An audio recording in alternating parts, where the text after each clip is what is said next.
প্রথম পর্বে এতক্ষণ আপনারা শুনেছেন নিকুঞ্জপুর গ্রামে একটা বিশেষ কারণে রুদ্রদামন এসেছেন। এই নিকুঞ্জপুর গ্রামে নাকি ইদানিং রক্তপিশাচ হানা দিচ্ছে। রাত হলেই গ্রামের গৃহপালিত পশু অথবা মানুষ নিখোঁজ হয়ে যাচ্ছে।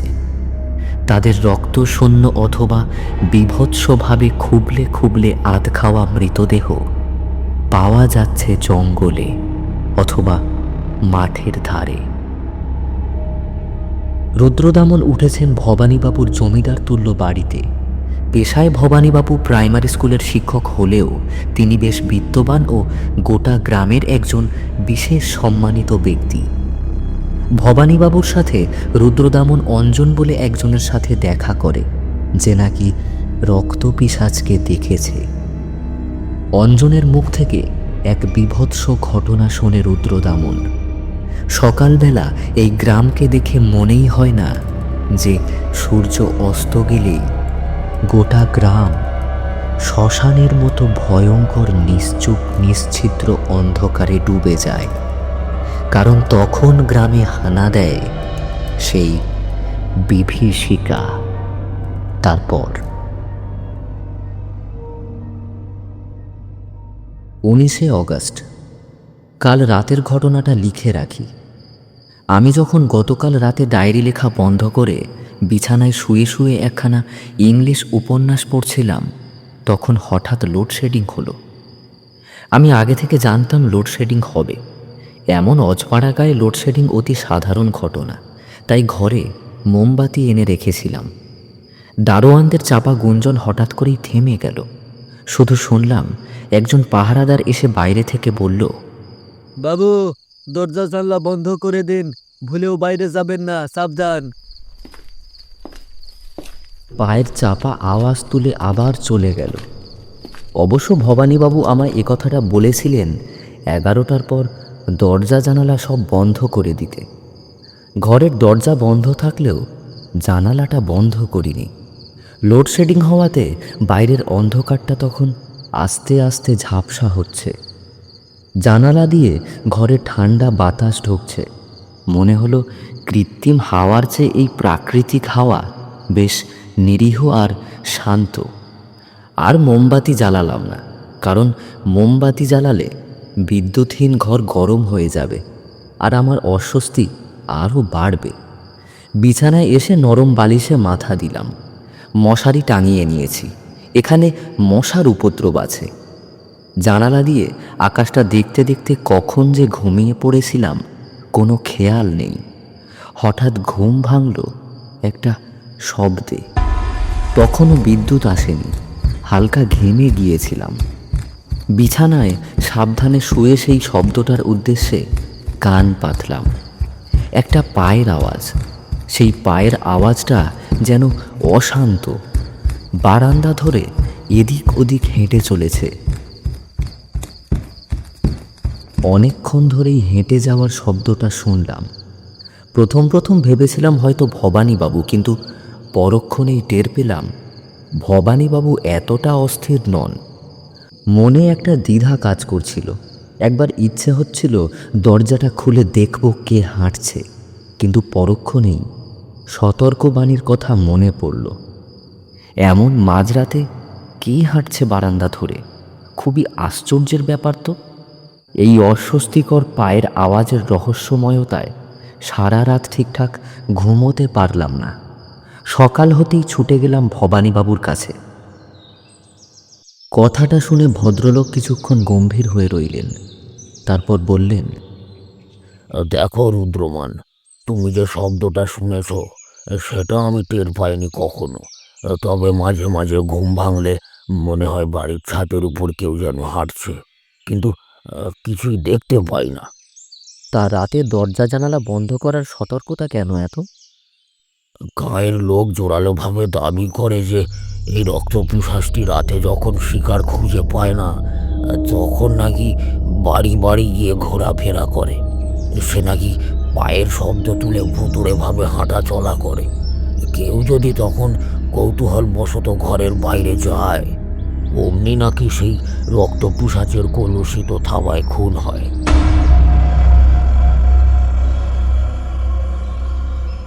বাপরে, খুব সাংঘাতিক তো।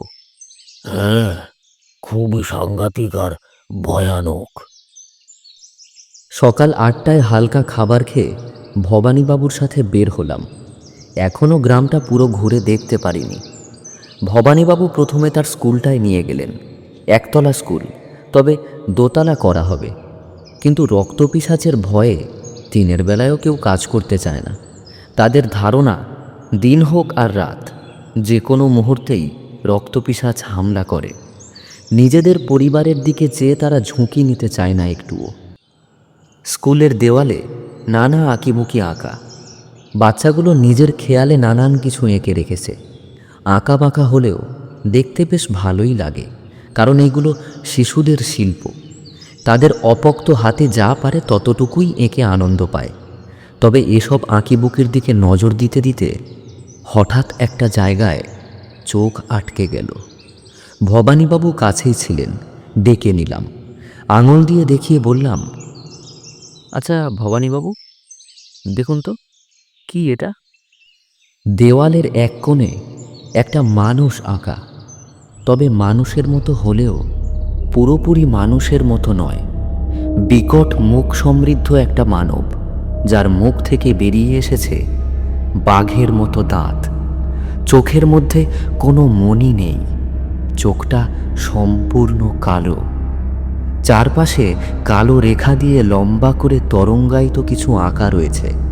বুঝলাম এগুলো চুল। দাঁতগুলো লাল রং দিয়ে এবড়ো থেবড়োভাবে আঁকা।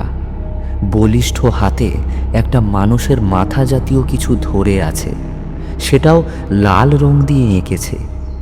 ভবানীবাবু আমার দিকে তাকিয়ে বললেন, রক্তপিশাচ বলতে চাইছো? হ্যাঁ, অনেকটা। কারণ বাচ্চারা সাধারণত মানুষ, গাছপালা, সূর্য এই সব জিনিসের ছবি আঁকে। অন্য অপ্রীতিকর ভাবনা কিন্তু তাদের মাথায় থাকে না, যতক্ষণ না সে অপ্রীতিকর কিছু দেখছে। সে তো জানি। অর্থাৎ আপনার ছাত্রছাত্রীদের কেউ এমন প্রাণীকে দেখেছে। হ্যাঁ, কিন্তু রক্তপিশাচ দেখতে কেমন সে তো আমরা কেউই জানি না। হ্যাঁ, আপনার কথাও ঠিক। এমনও হতে পারে কোনো বই বা ম্যাগাজিনে এমন মানুষ দেখেছে। ভবানীবাবু আমার কথায় সায় দিলেন, তবুও আমার মনে একটা খটকা লেগে রইল। এমন চিত্র তো শুধু শুধু আঁকার কথা নয়, কি জানি কেন এঁকেছে। স্কুলটা অনেকটা বড় জায়গা নিয়ে রয়েছে, চারপাশে দেওয়াল দেওয়া। স্কুলের পাশেই একটা ছোট্ট মতো ঘর আছে, যেখানে স্কুলের পিয়ন থাকে। সকলে তাকে ভোলা বলে ডাকলেও ভালো নাম প্রবীর। মাঝবয়সী ঝকঝকে তরুণ, গাম্ভীর্য আর রসাত্মক মননে পরিপূর্ণ তার মন। কেমন একটু তেড়াভাবে কথা বলে, যা শুনে আমার হাসি পায়। রক্তপিশাচের কথা শুনলে সে হেসে উড়িয়ে দেয়, বলে, অমন জানোয়ারদের আমি অনেক চেষ্টা করেছি, বুঝলেন তো, একদম ছেলে খেলার মতো। একবার আসুক না আমার সামনে, বেটাকে আমি আস্ত চিবিয়ে খাবো। জানি না প্রবীর রক্তপিশাচকে আসলে কি মনে করছে। হয়তো তাকে ছোটোখাটো পশু মনে করছে, হয়তো পরিস্থিতির ঠিকঠাক খবর নেয় না। না হলে এমন কাণ্ডগুলো হয়ে যাচ্ছে, সে এটাকে হেসে উড়িয়ে দিচ্ছে কেমন করে। আজ দুপুর থেকেই আকাশটা মেঘে ঢাকা পড়ে রয়েছে। আকাশের গম্ভীর ঘন ঘটার মলিন তন্দ্রায় এই মুহূর্তে মনটা একটু খারাপ হয়ে রয়েছে। আরেকজন যে রক্তপিশাচের হিমস্রোতায় পড়েছে, কিছুক্ষণ আগেই খবরটা এলো। একটা 15-16 বছরের ছেলে, তার মা বাবা এখন নিচে ভবানীবাবুর সামনে অনবরত কান্না করে যাচ্ছে। সে এক আছাড়ি বিছাড়ি কান্না। তাদের শোকে আকুল মুখখানা দেখে আমার সহ্য হবে না, তাই উপরের বারান্দায় একটা চেয়ারে বসে রয়েছি। নিচে তাকাতেই সাহস হচ্ছে না, হয়তো আমিও কেঁদে ফেলব। পাঁচিলের বাইরে ছেলেটার মৃতদেহ এনে রাখা হয়েছে, এখনই হয়তো দাহ করা হবে। দেখলাম উপরের সাদা কাপড়টা রক্তে প্রায় লাল হয়ে আছে। না, ছেলেটার মার কান্নার ব্যাকুলতায় আর স্থির থাকতে পারছি না। ভবানীবাবু তো নির্বাক হয়ে রয়েছে, কি করে যে সান্ত্বনা দেবেন বুঝতেই পারছেন না। শুধু মেঝেতে ধুলোর মধ্যে বসে রয়েছেন মৃত ছেলেটির অসহায় মা বাবার মুখের দিকে তাকিয়ে। সহ্য না হলেও নিচে যেতেই হবে। ছেলেটার লাশটা যে কী অবস্থায় আছে একবার গিয়ে দেখা জরুরি।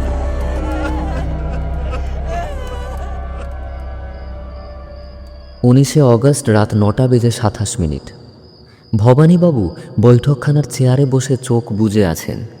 আমি তার পাশে বসে ডায়েরি লিখছি। লোডশেডিং হয়েছে। মোমবাতির বদলে সামনে একটা চার্জার লাইট জ্বলছে।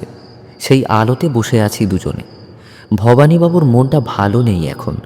যে ছেলেটি মারা গেল তার নাম শীতল। ভবানীবাবুর ছাত্র ছিল। চণ্ডী মন্দিরের পাশেই তাদের বাড়ি। 4 ভাই বোনের মধ্যে সবার ছোট সে। মধ্যবিত্ত পরিবারের ছেলে।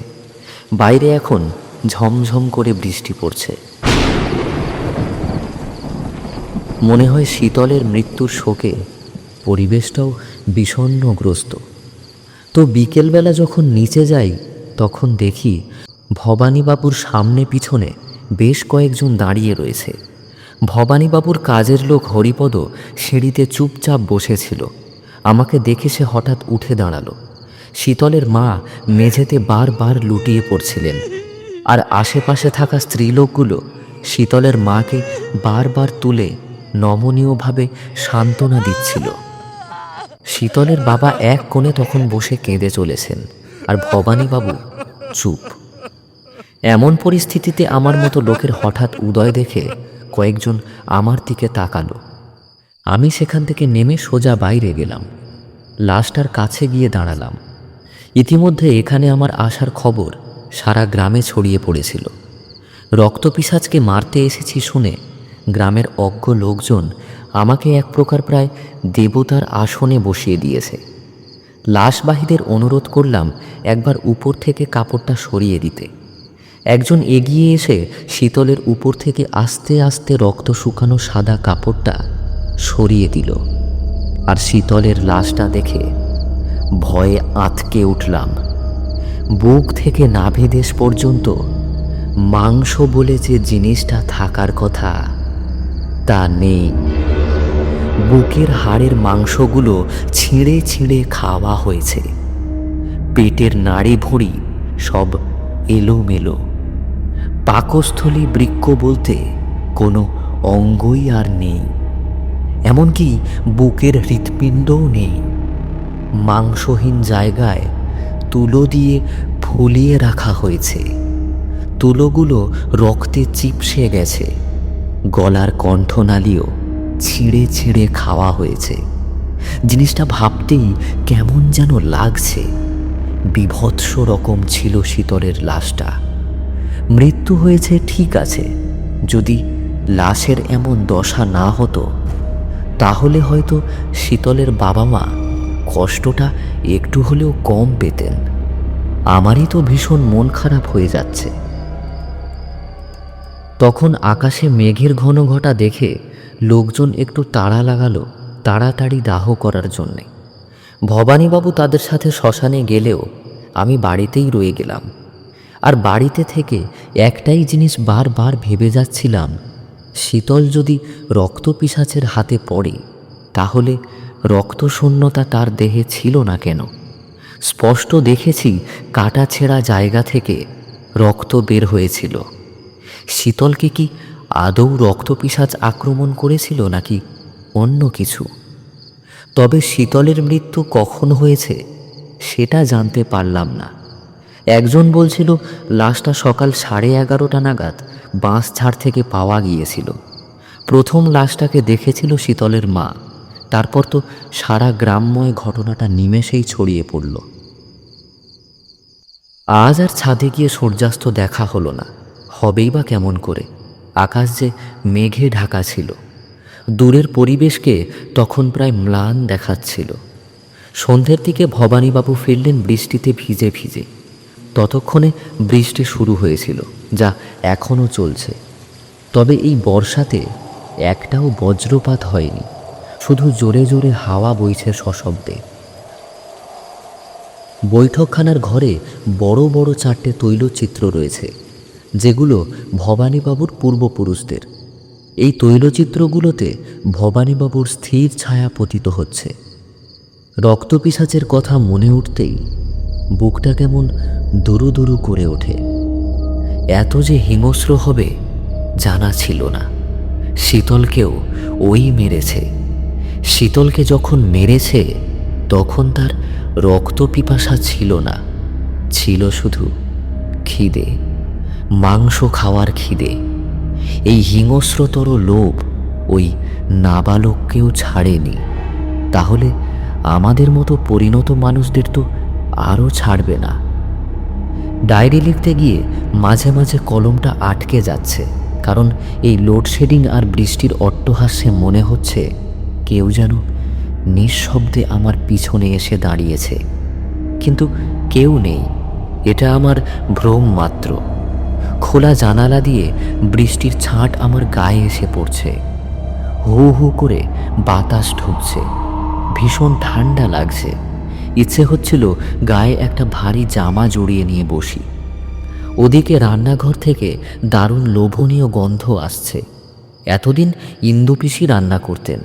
রক্তপিশাচের ভয়ে 1 মাস আগেই কাজ ছেড়ে দিয়েছেন। এখন হরিপদই রান্না করে। আমার থেকে কয়েক বছরের বড় হবে বোধহয়। চমৎকার সব হাতের কাজ, সব কিছুই পারে। এমন সর্বগুণ সম্পন্ন পুরুষ মানুষ খুবই বিরল বর্তমানে। আর অত শত চিন্তার মধ্যেও মাথা থেকে রক্তপিশাচ শব্দটা কিছুতেই যাচ্ছে না। তার সম্বন্ধে পোক্ত কোনো সামান্য প্রমাণ বা ইঙ্গিত পেলেই হবে। সেই সূত্র ধরে খুঁজতে খুঁজতে তাকে পেয়ে যাব, তা আর বলার রাখে না। সামনে একটা ইংরেজি উপন্যাসের বই, যার পাতাগুলো বর্ষার হাওয়াতে ভুতুড়েভাবে উল্টে উল্টে যাচ্ছে।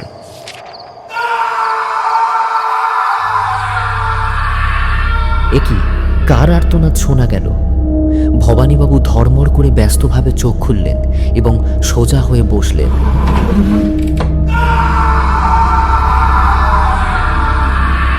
আবারও সেই তীব্র আর্তনাদের চিৎকার।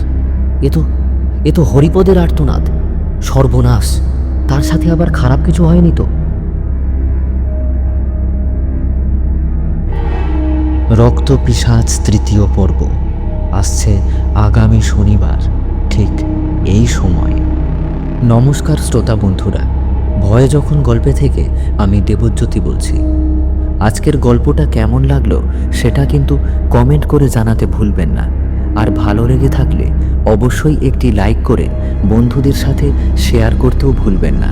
আর আগামী দিনে এমন দারুণ দারুণ ভয়ের গল্প শুনতে এখনই সাবস্ক্রাইব করে ফেলুন আমাদের ইউটিউব চ্যানেলে। ভালো থাকবেন, সুস্থ থাকবেন, শুভরাত্রি।